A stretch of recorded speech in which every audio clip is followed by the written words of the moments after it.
I became aware of breast implant litigation through a friend of mine who referred me a case of a woman who had what's called breast implant illness. But in my research on that case, I started to find out there was another arm of cases, which were women who had cancer as a result of having these implants. And ultimately that was the BIA-ALCL line of cases. And there wasn't a lot of information out there on it.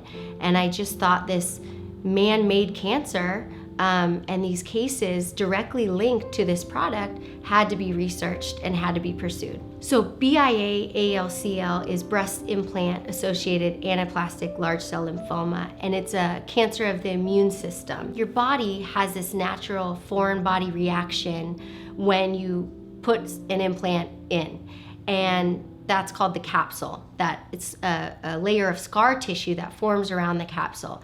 And BIA-ALCL is a cancer that's present in the liquid, or what we call the seroma, between the implant itself and the capsule.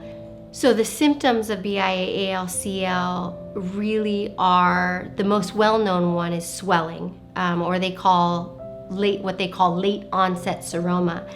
Another presentation is pain.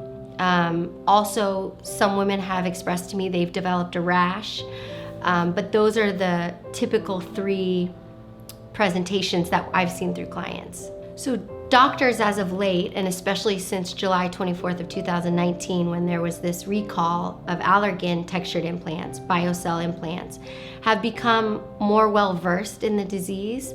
But I think it really remains to be seen what the doctors were aware of, because ultimately that question comes back to what Allergan and what the other manufacturers were expressing to doctors about the disease itself and what they knew and what the true rate of risk really was.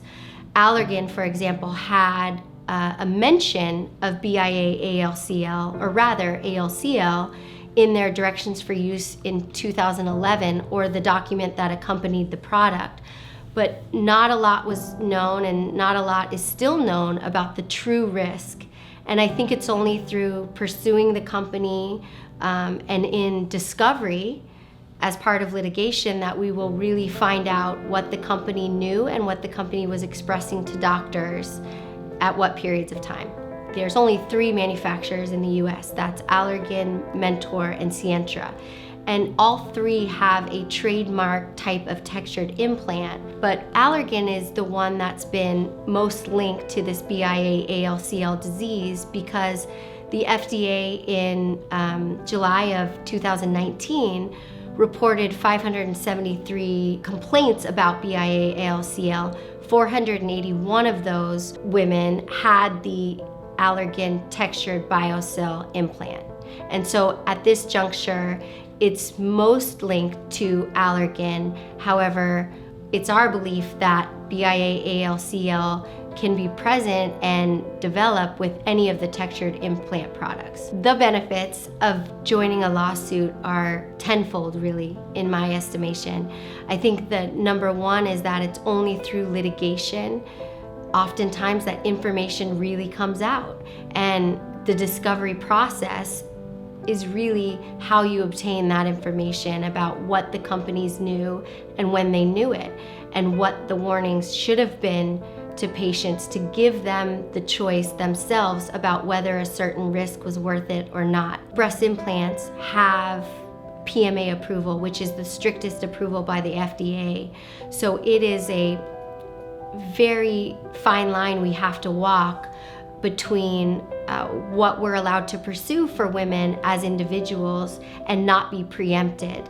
And we are fighting those battles every day. I speak to our BIA-ALCL clients personally. We go through when they received their implants to, do they have a recalled device? Have they been diagnosed with BIA-ALCL? We talk to women who have and have not gotten a diagnosis. And so it's obviously a very personal decision they go through, and we try to help them through every part of that process. The ultimate goal is consolidating those and holding the manufacturer responsible and allowing for these women to have their day in court. Ever since I started my own firm in 2015, women's issues have been paramount. We're a all-women, women-led firm, and we know it's hard. It's hard for our women clients sometimes to talk about these issues. One thing that I think it's really important to express is that we at Lenze Lawyers think it's critical that women understand they don't have to go through it alone, and that we're here to talk to, we're here to listen to your stories, and we're here to be your advocates and pursue these manufacturers on your behalf.